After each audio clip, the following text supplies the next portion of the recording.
Assalamualaikum dan hai. So, untuk video kita pada kali ini, kita akan go through 5.1 gas. So, this is the part 3. I'm going to cover learning outcome E, F and G.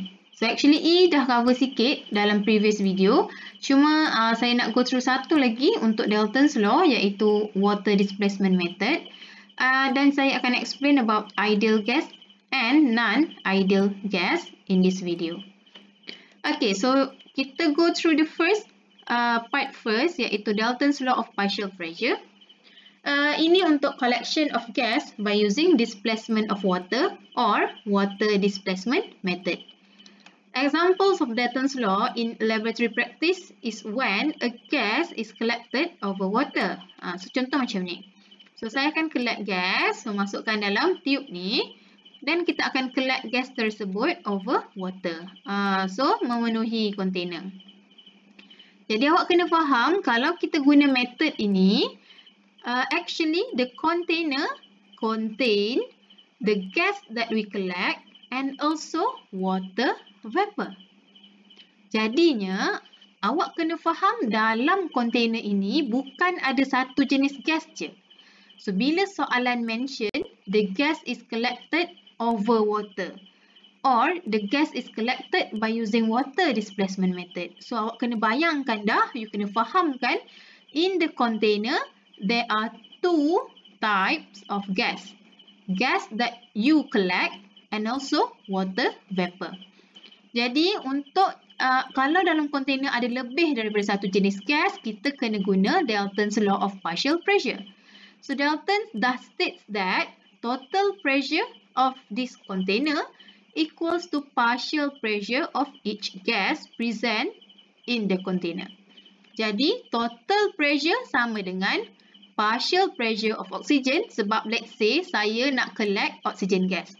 Kalau saya collect hydrogen gas, untuk hydrogen lah tambah partial pressure of water kerana water vapor dalam bentuk gas. So, kena faham, total pressure is not only from the gas but also from water vapor. So, ini yang student selalu confused.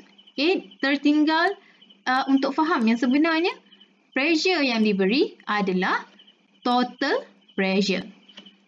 So, PT equals to P gas plus P H2O because a mixture of gas and water vapor. So, kalau saya nak cari pressure of the gas collected on D, I have to minus total pressure with partial pressure of H2O. So, untuk partial pressure of H2O, okay, ada value dekat sini, tapi kebiasaannya akan diberi dalam soalan. Kalau soalan tak bagi dekat awak, means you have to look at the list of constant value. Dalam list of constant value, ada vapor pressure of water. Jadi, awak boleh guna nilai tersebut untuk PH2O. So, untuk awak lagi faham, kita pergi tengok example. So, I have this reaction and this reaction will produce oxygen gas. So, this oxygen gas, saya collect over water. Saya collect banyak mana? This much. So, this is volume. So, nampak je collected over water, water displacement method means in the container, okay, in the container ada gas yang saya collect iaitu oksigen dan juga ada water vapor, okay, water vapor.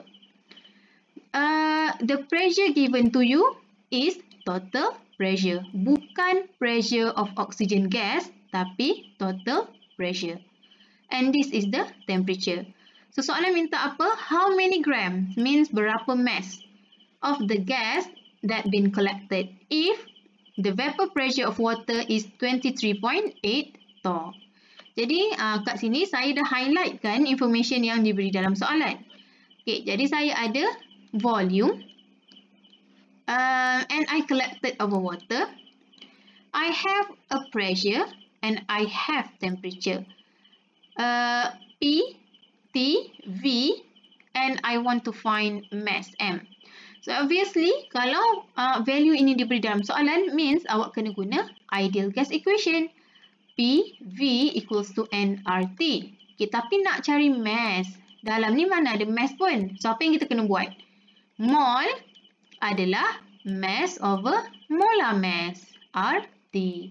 Okey, jadi untuk volume kita dah ada, mass kita nak cari, molar mass boleh kira sebab kita tahu dia oksigen gas, temperature pun ada. Untuk pressure, awak mesti guna pressure of oxygen gas. Given to you is total pressure. So total pressure equals to oxygen gas, pressure of oxygen gas plus pressure of water. So saya substitute ke dalam formula. Saya akan dapat PO2 tambah, okay, this is the partial pressure of water. Okay, tekan kalkulator awak sampai awak dapat jawapan untuk partial pressure of oxygen gas. You should get 711.7 torr. Okey, unit dia adalah torr. Kerana pressure diberi dalam torr, untuk water pun dalam torr. Okay, remember, if I want to use ideal gas equation, can I use torr for the unit of pressure? Since kita guna gas constant yang unit ATM, so awak punya pressure mesti dalam ATM juga. Jangan lupa tukar pergi ATM. Torr pergi ATM kena divide by 760. Okey, jadi saya boleh terus masukkan dalam formula ataupun awak nak kira asing pun boleh. So untuk ini saya terus masukkan untuk pressure 711.7 divide by 760. So ini untuk tukar pergi ATM.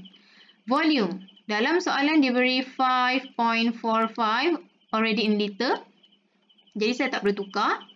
Equals to mass saya nak cari divide by molar mass. Untuk O2 oxygen molar mass is 16 times 2. What about gas constant? 0.08206. 0.08206. What about the temperature? 25 degree Celsius. Boleh guna degree Celsius PV and RT? Kena tukar pergi Kelvin. Tambah 273.15. Okey, tekan kalkulator awak sampai awak dapat mass of oxygen gas collected sama dengan berapa. Dapat tak nilai ini? Jangan lupa unit dalam gram. Dah siap untuk example 1. So, hopefully boleh faham about the calculation and water displacement method. So, next is test yourself 6, okay, by using water displacement method. So, ni kalau dah ada statement ni, you kena faham. The atmospheric pressure given to you is actually for total pressure. Okay, so this is total pressure. Okay, you want to find the mass. Okay, lebih kurang je macam soalan tadi. So, hopefully boleh buat dan dapat jawapan ini. Upload your answer. Okay, this is the first exercise. So, next is test yourself 7. Okay, Kelvin mix this much of zinc with hydrochloric acid. Okay, bila Kelvin mixkan zinc dengan HCl, this will produce hydrogen gas. So, the hydrogen gas released by the reaction was collected by Alia. So, Alia collect the gas using water displacement method. Jadi, bila nampak je water displacement method, means mesti ada water vapor dalam container. Temperature is given to you. This is the pressure. But don't forget, it's a total pressure. And this is the partial pressure of water. Okay, unit kilonewton per meter square. Jadi, hopefully boleh nampak awak nak buat macam mana. And soalan nak volume. So, you have T, you have P, and you want to find V. So, this one kita kena guna PV and RT. Okay, jadi untuk volume awak nak cari, okay, P kena cari P of hydrogen gas first. Okay, obviously awak kena tolak lah. Okay, temperature ada, gas constant ada. Okay, how about mole for hydrogen gas? Tak ada pun dalam soalan. But you know that the zinc used in this reaction is 1.49 gram. So, zinc react with HCl will produce zinc chloride and hydrogen gas. Since you have mass for zinc, actually you can find the mole for zinc. And you want to find the mole for hydrogen gas. Relate back to the chapter 1 and then please find the mole for hydrogen gas.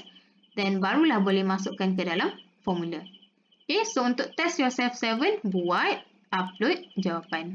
Okay, so ada 2 exercise untuk water displacement method. So kita dah habis Dalton's law of partial pressure. We're going to cover for learning outcome F dan G. Okay, so this is real gas. Real gas adalah non-ideal gas.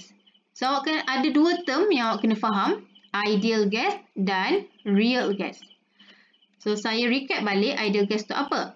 Gas that obeys ideal gas law or ideal gas equation.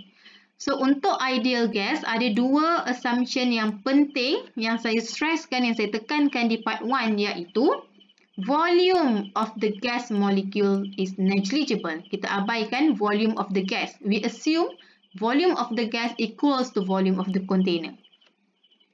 What about the intermolecular force? No attractive or repulsive force. So sama, negligible juga. So untuk ideal gas kita abaikan volume dan kita abaikan IMF for the gas. Jadi real gas pula macam mana? Just opposite of ideal. Means for real gas, certain volume. And there are force of attraction between gas molecules. So maksudnya untuk real gas kita tidak boleh abaikan volume of the gas molecules dan force of attraction. So kalau kita tak boleh abaikan kedua-dua benda ni, means gas tersebut adalah real gas. Lagi satu, the gas obey Van der Waals equation. So no longer ideal gas equation tapi Van der Waals equation. So later in this video I will show you macam mana Van der Waals equation tersebut. Okay, deviations from ideal behavior are more significant at high pressure and low temperature. So kalau pressure tinggi dan temperature rendah, gas akan behave real gas. Jadi deviates from ideal. Maksudnya lari daripada ideal behavior. No longer ideal. So kenapa at high pressure and low temperature gas boleh jadi real? Okay, so kita akan tengok dekat sini. At high pressure, when a gas is compressed, volume of the container is low. So contoh saya ada container, lepas tu saya ada piston. Okay, jadi kalau macam ni, gas ada dalam container ni. Jadi ini pressure rendah, volume tinggi, besar volume. Kalau saya gerakkan piston tersebut, means saya compresskan gas itu. Okay, jadi ini adalah volume of the container. Pressure dah jadi tinggi. What about the volume? Dah jadi rendah. So, bila volume of the container is smaller, the distance between gas molecules is decrease. Sebab ruang pun makin kecil, of course, mereka makin dekat antara satu sama lain. Jadi, when this happen, gas molecules become close to each other. So, volume of the gas molecules is significant. Okay, so untuk distance dah jadi makin dekat. Kalau distance between gas molecules makin dekat, of course, gas molecules is close to each other.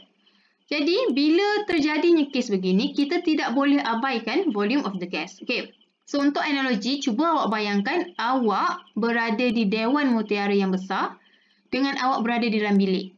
So, kalau you in a large volume seperti Dewan Mutiara, saya boleh abaikan awak.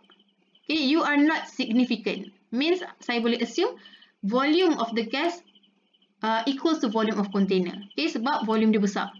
But kalau awak berada dalam bilik awak tu volume dia kecil, saya tak boleh abaikan awak. So you are significant in your room. Okay, because the volume is small.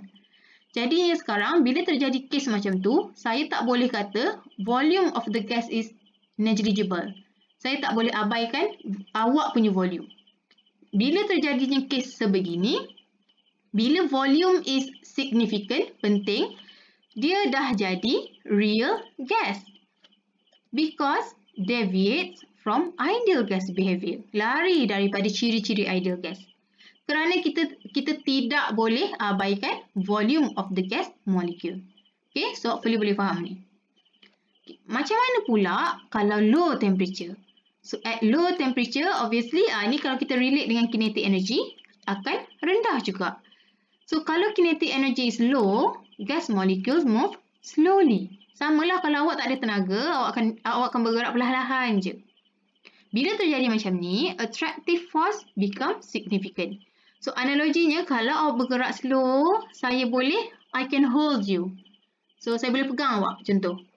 So bila terjadinya kes macam ni, intermolecular force is significant. So if the IMF is significant, we cannot neglect, abaikan. Dia dah deviates from ideal gas behavior. So dah jadi real gas. Okay. What about ideal gas? Semua gas akan behave ideally at low pressure and high temperature. Terbalik je. Kenapa? Kalau pressure is low, volume is high. Besar volume dia. So macam awak berada di Dewan Mutiara.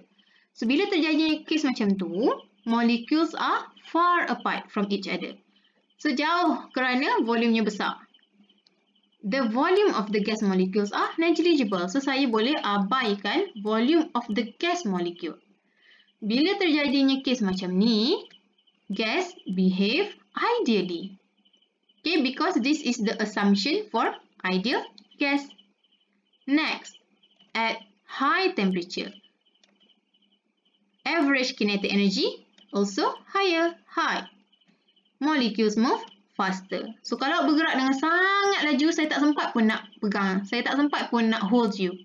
Jadi kita boleh abaikan attractive force.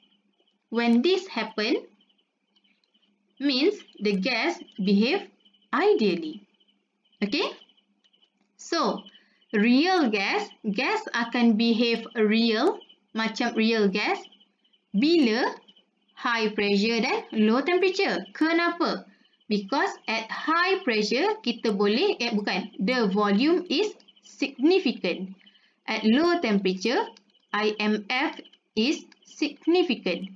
But gas will behave ideally at low pressure and high temperature. Kenapa? At low pressure, volume of the gas molecules is negligible. At high temperature, intermolecular force between the gas molecules is negligible. Okay, boleh abaikan. Ini significant. Jadi dia akan behave ideally. So hopefully awak boleh faham konsep ini. So next, bila dah jadi real gas, ideal gas equation needs to be redesigned because we want to describe the real gas behavior more accurately. Jadi no longer PV and RT. So apa yang kita buat? Van der Waals adjust the ideal gas. So Van der Waals ni dia redesign or adjust this equation by correcting two parameter which are pressure and volume. So kenapa dia correct pressure? Sebab tadi untuk real gas IMF is significant. So dia akan affect pressure. Volume pula sebab volume of the gas molecules is significant. So dia akan affect volume. So sekarang kalau kita compare dua equation ini, this is ideal gas equation. This is real gas Van der Waals equation. So nampak tak apa yang dia betulkan? Untuk pressure dia tambah this, untuk volume tolak ini. So kenapa Van der Waals betulkan parameter ini? Kerana first, attractive force between molecule. Kalau attractive force is significant, the molecules will move slower. Okay, kerana ada benda yang memegang kan? Ada attractive force, ada daya yang memegang molekul tersebut, so dia akan bergerak slow. So bila slower, less impact to the wall. So ini boleh relate balik dengan part 1 yang saya dah explain hari tu. Kalau gas molecules ni kan sentiasa bergerak. So bila dia bergerak, dia akan collide with one another and also with the wall of the container. So kalau dia bergerak slow, dia akan langgar pun slow je wall tu. So kalau dia langgar dinding tu slow, impactnya pun kurang. Jadi, apa yang terjadi, pressure akan kurang juga. Because every time gas molecules berlanggar dengan collide with the wall of the container, it will produce a pressure. So if the movement of the gas is low, impact yang dibuat daripada pelanggaran dengan wall tadi adalah kurang. Jadi pressure exerted is also less. Therefore, pressure for real gas is lower than ideal gas disebabkan dia bergerak dengan perlahan kerana ada IMF. Okay, jadi since P real is less than P ideal, so dia akan adjust pressure tersebut by adding coefficient N square A divided by V square. So inilah. Okay, so ini adalah adjustment yang pertama. Okay, jadi next adalah untuk volume. So in actual situation mean kalau real gas, the gas molecules occupy a sizable portion of container kerana volume of the gas is significant. So space occupied by the gas molecules have to be taken into consideration because the space restrict the movement of the gas molecule. The volume occupied by the gas molecules must be subtracted from the total volume. Kena tolak volume of the gas. Kerana apa? Okay, kalau ideal gas, kita boleh abaikan volume of the gas molecule. Tapi untuk real gas, all of these molecule, the volume is significant, penting. So, semua ada. Jadi, saya nak tahu berapa total volume of the gas. Jadi, saya akan kumpulkan semua gas ke satu ruang yang sama. So, saya akan kira. So, ruang ini menunjukkan volume occupied by the gas molecule. Di mana saya akan guna NB untuk express the volume.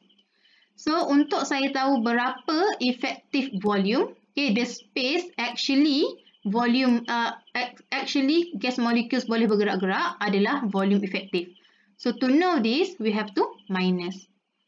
Okay, volume of the container minus volume occupied by the gas molecule, saya dapat V effective. Jadi, akan berlaku adjustment yang kedua kepada volume by minus NB. Jadi, sekarang ini adalah ideal gas equation. Ini adalah van der Waals equation yang dah dibuat adjustment tadi. So, kenapa adjustment yang pertama? Kerana pressure dah berkurang. Kenapa pressure berkurang? IMF is significant. Adjustment yang kedua, kerana volume of the gas is significant. So, untuk van der Waals equation actually tak ada calculation pun. So, awak tak ada soalan yang akan tanya awak calculate by using van der Waals equation. No. So, actually soalan yang pernah keluar adalah dia soalan suruh awak untuk explain kenapa adjustment ni. Kenapa kena tambah koefisien ini? Kenapa kena tolak koefisien ini? Jawapannya, yang ni lah. This is the answer. Secara simplenya. So, yang tadi tu saya explain kenapa. Okay? So, hopefully boleh nampak adjustment ini. Dan, this is the van der Waals equation. Okay? So, tak perlu guna untuk calculation pun lah. Ini adalah, ni lah van der Waals. Banyak kali awak dengar nama dia. Van der Waals force, van der Waals equation. Okay? So, this is the differences. Okay, comparison between ideal dan real. So, boleh baca dalam nota. Hopefully, boleh faham apa beza real, apa beza ideal. Yang penting, volume of the gas dan IMF. Okay, so saya dah cover all the learning outcome in 5.1. Hopefully, awak boleh faham apa yang awak go through dalam video ni. Kita dah habis 5.1 gas. So, you have 2 exercise to submit to me. That's all for this video. Thank you for listening.